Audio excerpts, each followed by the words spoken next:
Before I got here, I thought for a long time the way out of the labyrinth was to pretend it did not exist, to build a small, self-sufficient world in a back corner of the endless night, and to pretend that I was not lost but found. But that only led to a lonely life, accompanied only by the last words of the already dead. So I came here, looking for a group perhaps, for real friends in our more than minor life. And then I screwed up, and the Colonel screwed up, and Petunia screwed up, and she slipped right through our fingers. And there's no sugarcoating it. She deserved better friends. When she screwed up, all these years ago, just a little girl terrified and paralyzed, she collapsed into the enigma of herself. And I could have done that, but I saw where it led from her. So I still believe in it, and I can believe in it in spite of not having lost her. Because I will forget her, yes. That which came together will fall apart imperceptibly, slowly, and I will forget. But she will forgive my forgetting, just as I forgive her for forgetting me, and the Colonel, and everyone but herself, and her mom, and those last moments she spent in it. I know now that she forgives me for being dumb, and scared, and doing the dumb and scared. I know she forgives me, just as her mother forgives her. And here's how I know. I thought at first that she was just dead, just darkness, just a body being eaten by bugs. I thought about her a lot like that, as some things new. What was her? Green eyes, half a smile, a soft curve as her legs, would soon be nothing, just the bones I never saw.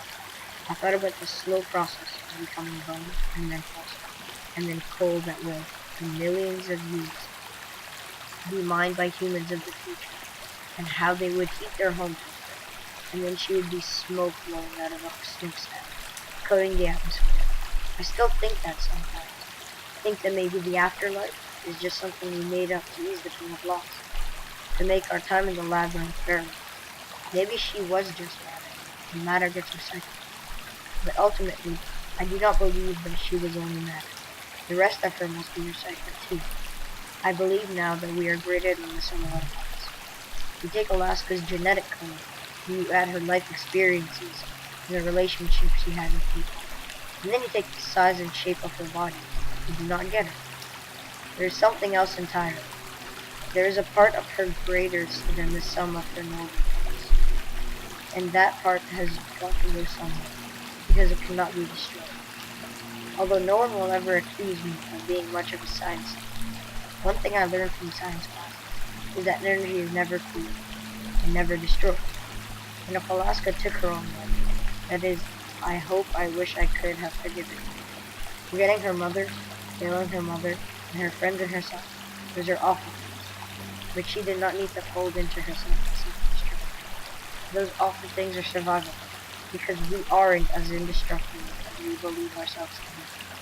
When adults say teenagers think they're invincible, with that sly, stupid smile on their faces, they don't know how right they are. We need never be hopeless, because we can never be irreparably good. We think that we are invincible because we are. We cannot be born, and we cannot die.